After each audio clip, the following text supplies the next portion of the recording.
సభాధ్యక్షులు మండల పార్టీ అధ్యక్షులు జర పక్కకంట జరగండి. ఫోటోగ్రాఫర్స్ కొద్దిగా పక్కకు జరుగు. ఉన్నోళ్ళు లేనోళ్ళు అందరు పట్టుకోకూరి వాళ్ళు ఉంటారు. ఇబ్రాహీంపట్నం నియోజకవర్గ బీఆర్ఎస్ పార్టీ ఒక్క నిమిషం అన్న దయచేసి విస్తృత స్థాయి సమావేశం అని ఏర్పాటు చేసిన దీని ముఖ్య ఉద్దేశం మొన్ననే గెలిచిన ఇబ్రాహీంపట్నం మున్సిపల్ చైర్మన్ మరియు కౌన్సిలర్లు, ఆ మధ్యన గెలిచిన బీఆర్ఎస్ పార్టీ సర్పంచులు, అదేవిధంగా మన ప్రియతమ నాయకుడు మన మాజీ శాసనసభ్యులు పెద్దలు మంచిరెడ్డి కిషన్ రెడ్డి గారి 73 జన్మదినాలు జరుపుకొని 74వ జన్మదినంలో అడుగు పెడుతున్న పెద్దలు కిషన్ రెడ్డి గారిని వారి బాగుకోవడానికి, వారిని అభినందించడానికి వచ్చిన మీ అందరికీ, వారిని ఆశీర్వదించడానికి వచ్చిన పెద్దలు, బీఆర్ఎస్ పార్టీ వర్కింగ్ ప్రెసిడెంట్, ఈ భావి రాష్ట్ర నాయకులు పెద్దలు కేటీఆర్ గారు, జిల్లా పెద్ద దిక్కు 2 దశాబ్దాల పాటు రంగారెడ్డి జిల్లాను, ఉమ్మడి రంగారెడ్డి జిల్లాను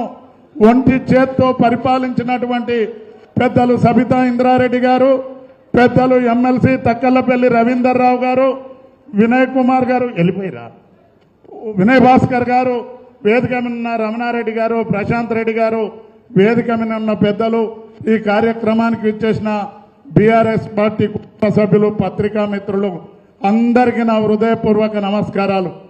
రాగానే మనం అందరం పెద్దలు కిషన్ రెడ్డి గారిని అభినందించడం జరిగింది. కిషన్ అన్న, నేను ఆ భగవంతుని కోరుతా ఉన్నా, మీ డిఎన్ఏలనే ఉంది, మీ అమ్మ 96 ఏళ్ళలో 97 ఏళ్ళలో బతికింది. మీరు కూడా ఇంకా 26 బాకీ లేకుండా నిండా 100 ఏళ్ళు బతకాలని, ఎప్పటికీ ప్రజలకు సేవ చేయాలని కోరుకుంటూ, అన్న అన్ని విషయాలు రమణారెడ్డి గారు చెప్పారు. ఇవాళ బీఆర్ఎస్ పార్టీ ప్రభుత్వం పోయి కాంగ్రెస్ ప్రభుత్వం వచ్చి దాదాపు 28 నెలల్లో ఏమవుతుంది. మొన్న ముఖ్యమంత్రి గారిని యూట్యూబ్లలో ప్రెస్లో చూస్తూ ఉన్నాం. ఏమయ్యా, ఎవడన్నా పెళ్లి చేసుకుంటే 9 నెలలు, కానీ నీ 9 నెలలు చల్లకుండా నువ్వు సత్తజాలనోడవు. 28 నెలలు అయింది, నీ మాటకైనా లెక్కనే. మరి 9 నెలలకే పిల్లనో పిల్లగానో పుట్టిస్తారు అని అన్నావు. 28 నెలలు అయినా మరి తాలు లేదు, గట్టి లేదు, ఏది లేకుండా కొట్టు మిట్టాడుతా ఉంది నీ పరిపాలన. ఇవాళ ఒక్కటి కాదు, పొల్లు మాటలు. ఎన్నికల ముందేమన్నాడు, డిసెంబర్లో తీసుకుంటుంత, జనవరిలో తీసుకుంటే డబల్ అన్నాడు. అది లేదు, ఒకటి పెట్టుకుర్రన్న. రంగారెడ్డి జిల్లాల ఈ భూములను ఈ అధికారులు కూడా కొంతమంది లంగాలు ఉంటారు. వాళ్ళు ఏ పార్టీ అధికారంలోకి వస్తే వాళ్ళకి జోక్తారు. ఇవాళ ఇక్కడ ఉన్నోళ్ళు రేపు మనం వచ్చినాక పని పడదాం అనుకుంటే రంగారెడ్డి జిల్లాను ఘోషణోడు నల్గొండల పోయి జగదీష్ అన్నను పట్టుకొని మీ దానికి కళ్ళు బేరానికి వస్తారు. ఎప్పటికే కానీ ఏ నాయకుడైనా అధికారి అనేటోడు పచ్చగుంటూ వస్తాడు, కార్యకర్త అనేటోడు కష్టం ఉంటూ వస్తారు అనే విషయాన్ని మీరు గమనించాలి.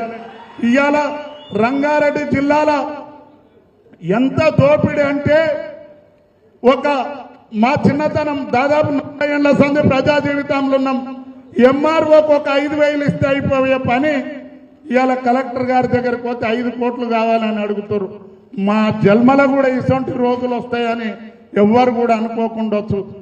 ఏమున్నా ఒక 22A పెట్టి, భూమి ఎవరిదన్నా భూమి ఉంటే దాన్ని 22A పెట్టి దాన్ని తీయాలంటే 30% అన్నా, లేకపోతే కోట్ల కొద్ది రూపాయలన్నా.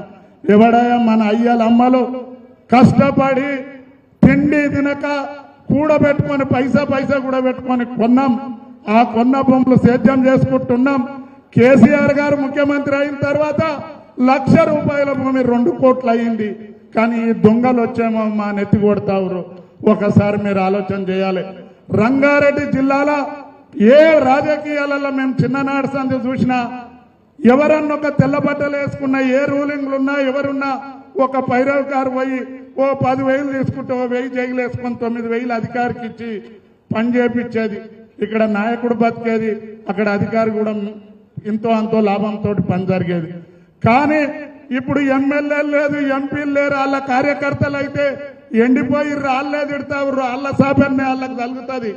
కానీ బ్రోకర్లు పెట్టి కలెక్టరేట్ కు అధికారికంగా 4 బ్రోకర్లు ఉంటారట. ఆ బ్రోకర్ తానికి పోతేనే ఆ పనులు అవుతాయట, కానీ లేకపోతే అయితలేవు.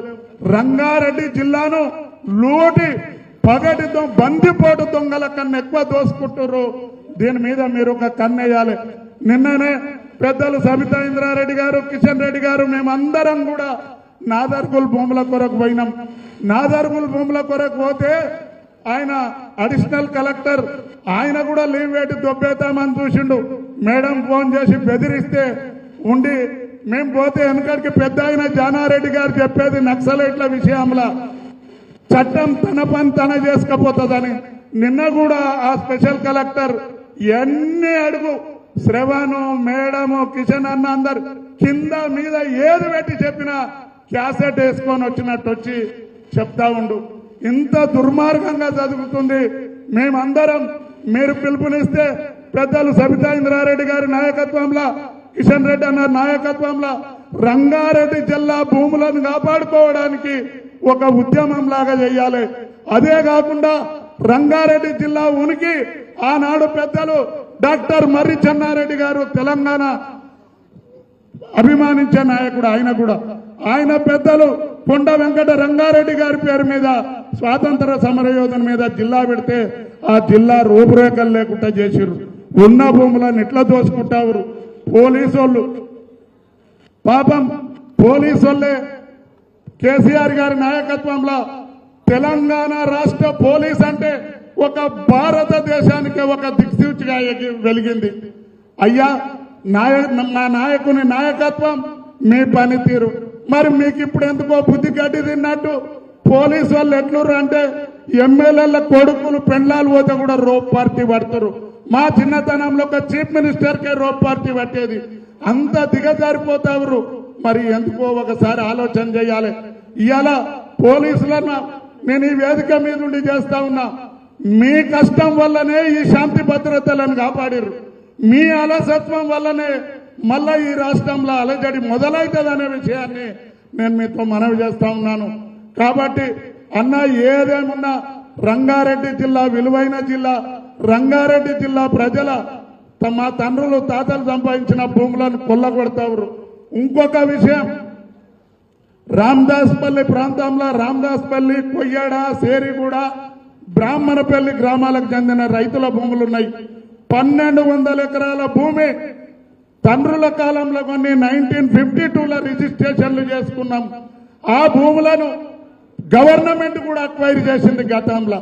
దాన్ని కూడా మన కలెక్టర్ గారు రిజిస్ట్రేషన్లు చేయకుండా ఆపిర్రు.